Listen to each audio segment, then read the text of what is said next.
जी पांव पकड़ के रोने लगे।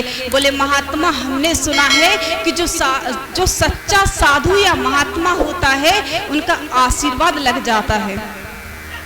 अब महात्मा और परेशान हो, बोले पैर तो छोड़, बता तो कि हुआ क्या। बोले हम नहीं छोड़ेंगे, पहले आप ये बताओ कि क्या आप मुझे आशीर्वाद देंगे। अब महात्मा जी बोले कि ये आत्महत्या ना कर ले, नहीं तो मैं हमारे ऊपर अभी हत्या लग जाएगी। बोले कौन है। बोले हम ब्राह्मण हैं, आत्मदेव नाम है, लेकिन हम ब्राह्मण हैं, हमारे पास संपत्ति है लेकिन संतान नहीं है। महाराज बोले अरे क्यों इस संसार की मोह माया में पड़ता है, जिनकी संतान है उनसे पूछो क्या वो सेवा करते हैं। जिनकी संतान है उनसे पूछो कि क्या वो अपने अलावा अपने माँ बाप के लिए घर छोड़ा करते हैं, कि हमें माँ बाप को कमा के खिलाना है, जब खुद पे बीतती है तभी घर छोड़ते हैं, तभी अपना परिवार लेके जाते हैं। क्यों बेवकूफ बन रहा है, इतना बड़ा ज्ञानी हो कि क्यों मूर्ख बनता है।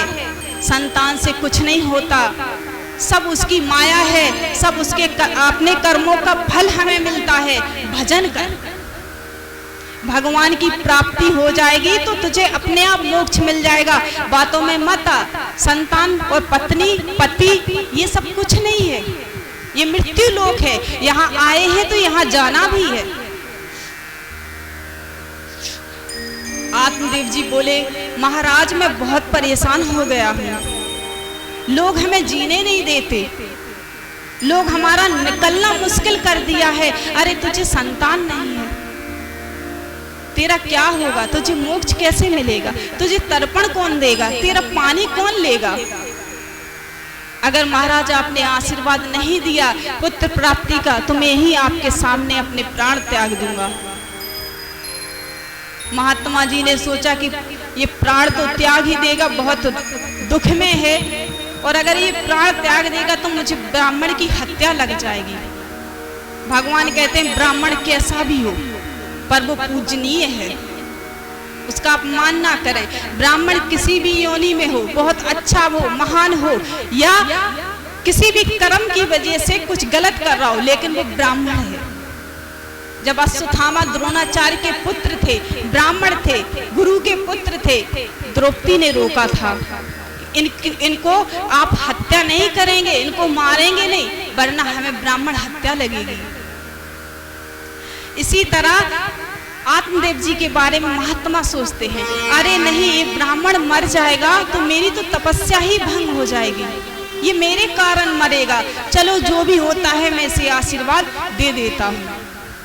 उन्होंने अपनी थैली में हाथ डाला, एक फल निकाला और बोले महाराज ये फल अपनी पत्नी को दे देना, वो इसको सेवन करेंगी, खाएंगी तो उन्हें एक सुंदर पुत्र की प्राप्ति होगी।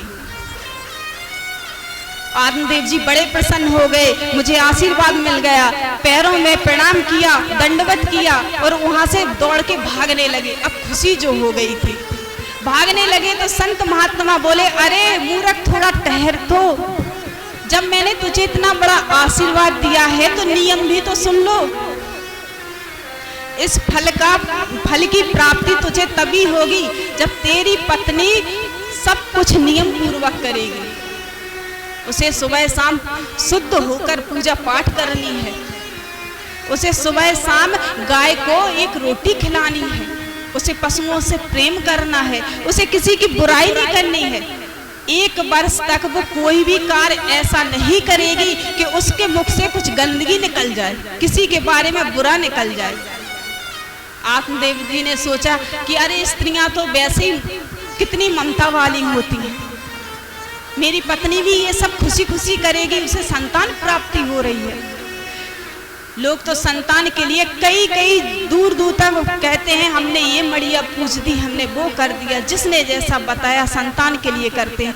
आत्मदेव जी ने भी सोचा अरे मेरी पत्नी ये नियम क्यों नहीं करेगी, अवश्य करेगी।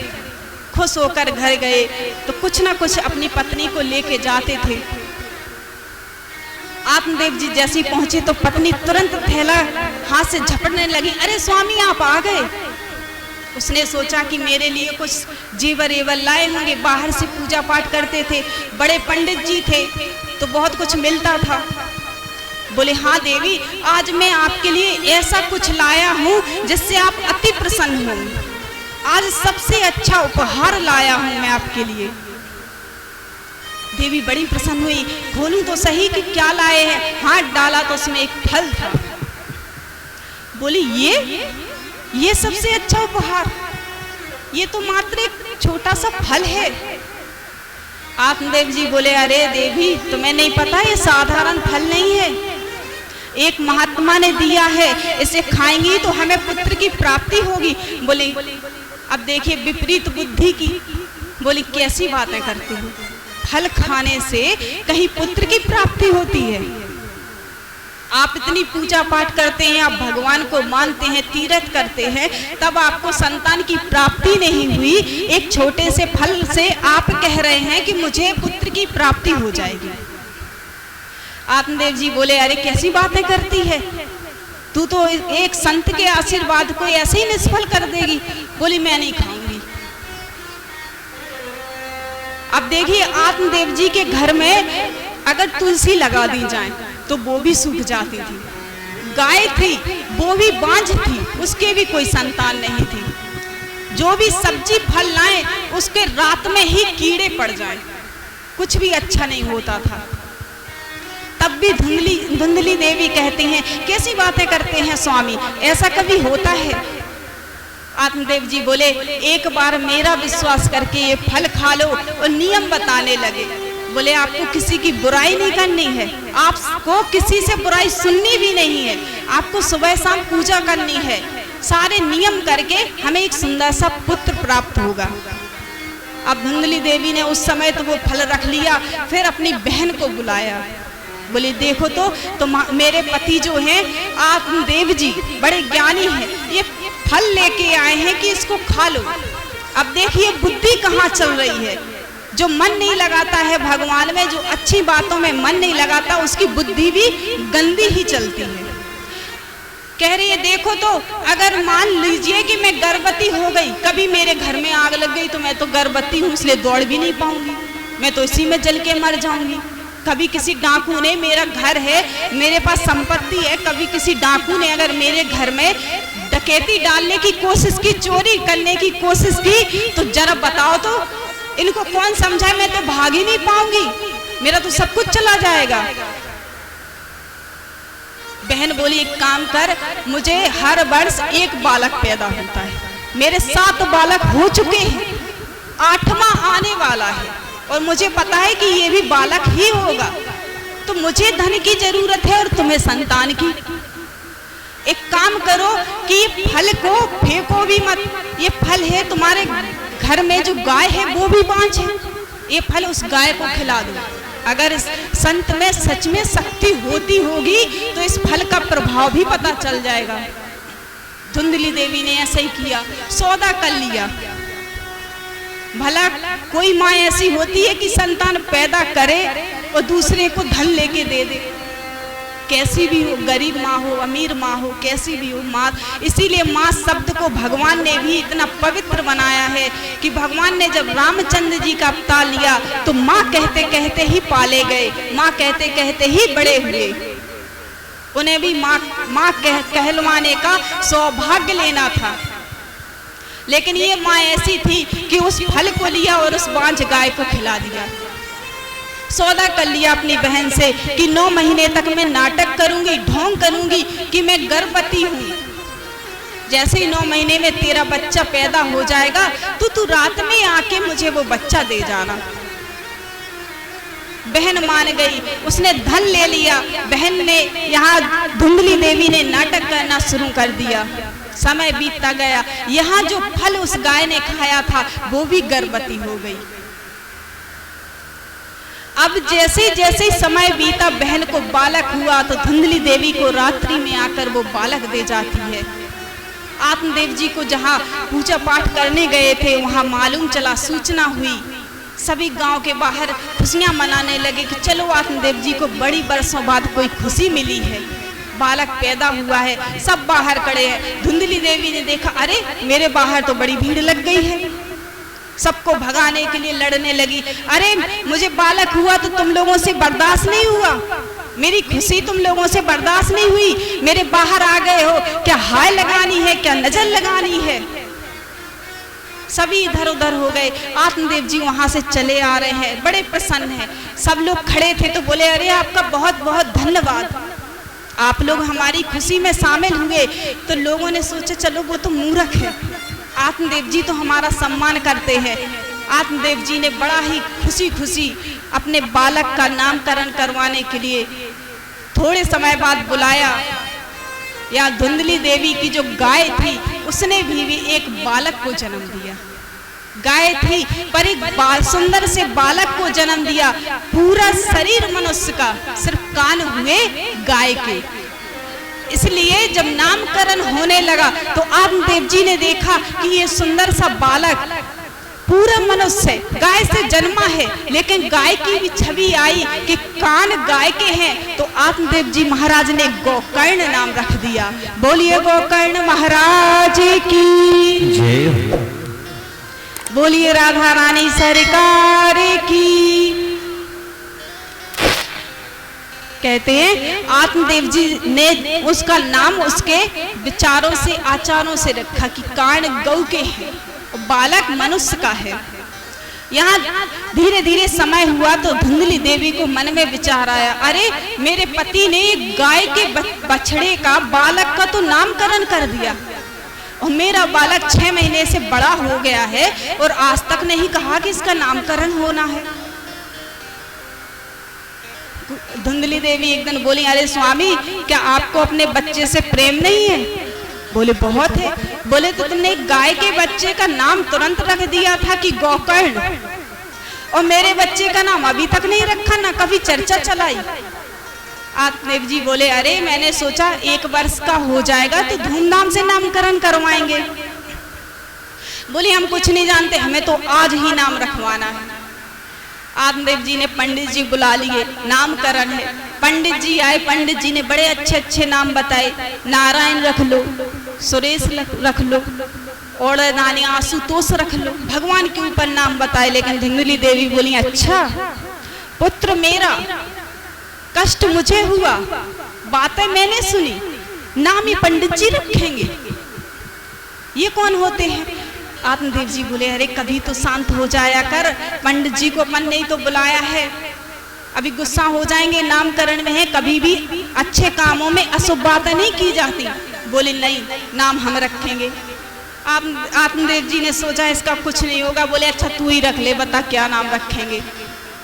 बोले मेरा नाम धुंधली और इसका नाम धुंधकारी, मेरे जैसा नाम हो। धुंधकारी अपने मन से नाम रख लिया। बोले इसका नाम धुंधकारी होगा, ये मेरे नाम से जाना जाएगा। आत्मदेव जी ने बोला अच्छा चलो ठीक है, जो तुम्हें रखना है वो रख लो। धुंधकारी नाम पड़ गया। धीरे धीरे कहते हैं कि गोकर्ण महाराज तो परम ज्ञानी हो गए, अपने पिता की तरह परम ज्ञान को प्राप्त करने लगे, अच्छी बातें करने लगे, भगवान से जुड़ने लगे। कहते हैं सूर्य की साक्षात जब अंतर ध्यान होके ध्यान लगाया करते थे तो सूर्य से बात किया करते थे। गोकर्ण महाराज ने इतना ज्ञान प्राप्त कर लिया। और धुंधकारी था धुंधली देवी का पुत्र, इसलिए पास में आस पड़ोस मोहल्ला में जैसे धुंधली देवी लड़ा करती थी बात बात पर, ऐसे धुंधकारी हो गया। छोटे छोटे बच्चे खेले तो उठा के उन्हें कुएं में डाल दे, सिर्फ अपना मनोरंजन करने के लिए पाप कर्म करने लगा, जुआ खेलने लगा, शराब पीने लगा, किसी को भी मारने लगा, किसी के घर में भी चोरी करने लगा।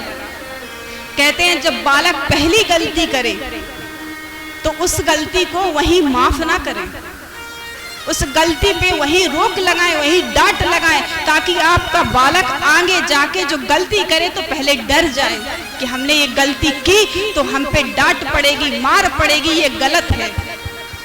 धुंधली देवी के यहाँ कोई भी शिकायत लेके आए, अरे देख तो तेरे बालक ने हमारे घर में चोरी की, तो धुंधली डांट के भगा दे। हाँ तो क्या हुआ, बालक ही तो है, खेलेगा नहीं। कोई अगर किसी बालक को वो कुएं में फेंक आए तो कोई शिकायत लेके आए, अरे तुम्हारे बालक ने आज मेरे बालक कुएं में डाल दिया, देखो तो कहीं वो मर जाता। बोल मरा तो नहीं, मर जाता, मरा तो नहीं। यहाँ से माँ ने एक शिक्षा दी, धुंधकारी को जैसी शिक्षा मिली वैसे धुंधकारी बन गया। आत्मदेव जी ने जब ये सब बातें देखी तो आत्मदेव जी ने एक दिन कहा, पुत्र ये गलत है, ये पाप है। धुंधकारी ने वहां अपने पिता पर हाथ उठा दिया। आत्मदेव जी वहीं दुखी हो गए। उस संत की बात को याद करने लगे कि संत ने कहा था कि तू अभी बहुत अच्छा है, तू भगवान का भजन निस्वार्थ कर रहा है, अपनी संतान के लिए इतना मर मत, अपनी संतान के लिए इतना रो मत कि मुझे संतान नहीं है। आत्मदेव जी को बात याद आ गई। आत्मदेव जी ने घर छोड़ दिया। कहाँ गए किसी को कोई पता नहीं। अब जिसने शिक्षा दी थी धुंधकारी देवी, थोड़ा समय बीता, जब चोरी करने लगा, घर से चोरी करने लगा, तो माता ने एक दिन कहा कि तू सब कुछ चोरी कर कर के ले जा रहा है, तो एक बात बता, आगे जाके हम खाएंगे क्या? तो माता को पीटने लगा, धुंधली देवी को पीटने लगा कि तू चुप किया कर, तू ज्यादा मत बोला कर, तू तो पड़ी पड़ी सिर्फ खाना खा। ये धन संपत्ति मेरे लिए मेरे पिताजी ने इकट्ठी की है, संतान के लिए माँ बाप ये संपत्ति इकट्ठी किया करते हैं, मैं इसको कैसे भी चाहूं वैसे उपयोग कर सकता हूँ। धुंधली देवी को जब पीटा तो उसको याद आ गई कि मैंने अपने जीवन में कभी भी बड़ों का सम्मान नहीं किया, कभी भी किसी से ये नहीं कहा कि आइए आज आप मेरे घर भोजन कर लीजिए, आइए आज आप मेरे घर पानी पी लीजिए। कोई आया है तो मैंने उसके साथ बड़ा बुरा व्यवहार किया। आज ऊपर वाले ने मुझे मेरे ही पुत्र के रूप में ये दंड दिया है। धुंधली देवी रोती नहीं, वही कुआं बना हुआ था। धुंधली जब बर्दाश्त नहीं कर पाई तो उस कुआं में डूब के अपनी जान दे दी। अब तो धुंधकारी और भी ज्यादा मुक्त हो गया, ना माता है ना पिता है, सारी संपत्ति ले जुआ खेलने लगा, जुए में हारने लगा, यहाँ तक कि वेश्याओं को भी घर लाने लगा। सब आस पड़ोस के लोग कहने लगे, अरे ये क्या कर रहा है, हमारे गांव का हमारे घर का माहौल बिगड़ता है, हमारे बच्चे देखते हैं तो वो भी बिगड़ने लगे हैं, ये क्या करता है। उसने कहा अभी तो मैं दूर से ही है, 2 वेश्याओं को अपने घर लेके आके रखने लगा, अब ये घर पे रहेंगे, देखते हैं तुम्हें कितनी परेशानी होती है। वेश्याएं घर रहने लगी। गोकर्ण जी महाराज तपस्या करते हैं, अपना ज्ञान अर्जित करते हैं। किसी ने शिकायत की कि अरे महाराज आप इतना ज्ञान अर्जित कर रहे हैं लेकिन अपने भाई को थोड़ा सा तो ज्ञान दे दो। गोकर्ण जी महाराज बोले उनको कोई ज्ञान नहीं दे सकता, वो परम ज्ञानी है, और परम ज्ञानियों को अगर कोई ज्ञान देने लगे तो वो उल्टा अपने आप को ही मारने लगते हैं। गोकर्ण जी महाराज जी अपनी तपस्या करते रहे। यहाँ धुंधकारी का अत्याचार बढ़ता रहा। एक दिन वेश्याओं ने उसको राजा के यहाँ चोरी करने के लिए कहा। धुंधकारी की बुद्धि नष्ट हो चुकी थी, इसलिए वो वेश्याओं के लिए वहां राजा के घर चोरी करने गया, चोरी करके धन ले आया। जब घर आने लगा तो वेश्याओं ने सोचा अरे ये राजा के घर चोरी करके आया है, राजा के घर, आज नहीं तो कल ये पकड़ा जाएगा, और ये पकड़ेगा तो ये हमारे बारे में जरूर बोलेगा कि हमने इनके लिए आपके घर चोरी की है। उन्होंने अपने मन में एक विचार किया कि आज ये जब वापस आएगा तो धन ले लेंगे और इसको हमेशा के लिए मार देंगे, नहीं तो एक दिन पकड़ेगा तो हमारा नाम लेगा। जब ये सोचने लगी इतने में धुंधकारी वो सारा धन लेकर आया। बोले अरे देखो तो मैं कितना सारा धन लेकर आया हूँ, कहीं दूर चलेंगे और वहीं रहेंगे, अब हमें धन की कोई कमी नहीं है। वेश्याओं ने कहा ठीक है आप पानी पीजिए, आप थक गए होंगे, आप चोरी करके आए हैं, जलपान कराया, चारपाई रखी थी, बोले आप लेट जाइए हम आपके पैर दबाएंगे। जैसे ही लेटा धुंधकारी तो दोनों ने पकड़ के उसकी हाथ बांध दिए, चारपाई पे ही हाथ और पैर बांध दिए।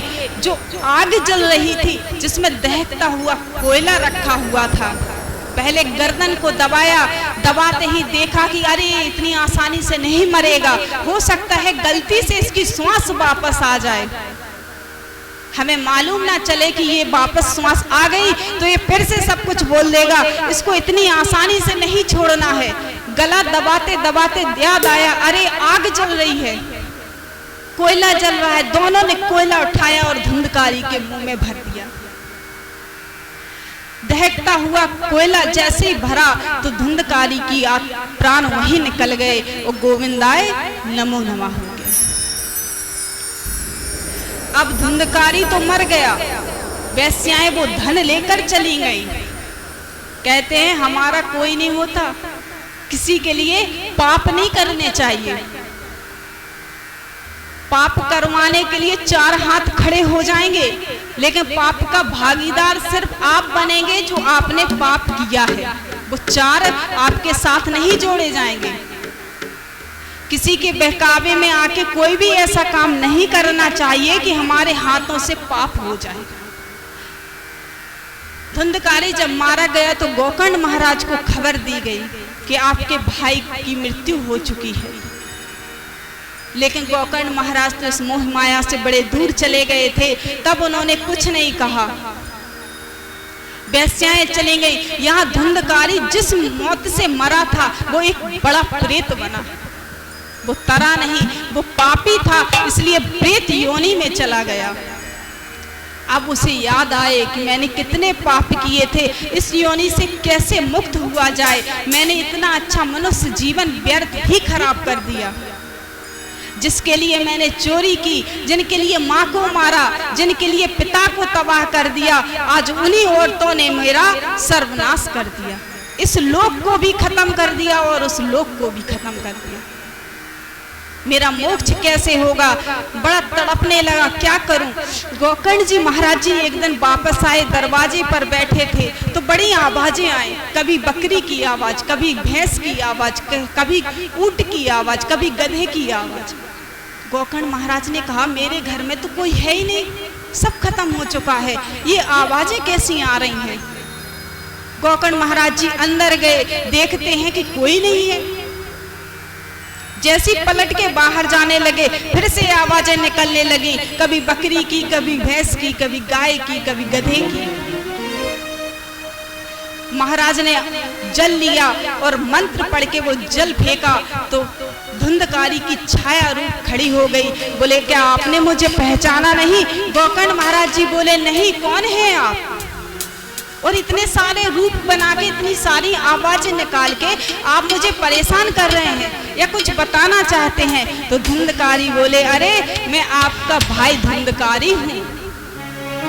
गोकर्ण महाराज जी बोले धुंधकारी, पर तुम्हारी तो हत्या हो गई थी, तुम तो मृत्यु को प्राप्त हो गए थे, फिर तुम इस घर में कैसे?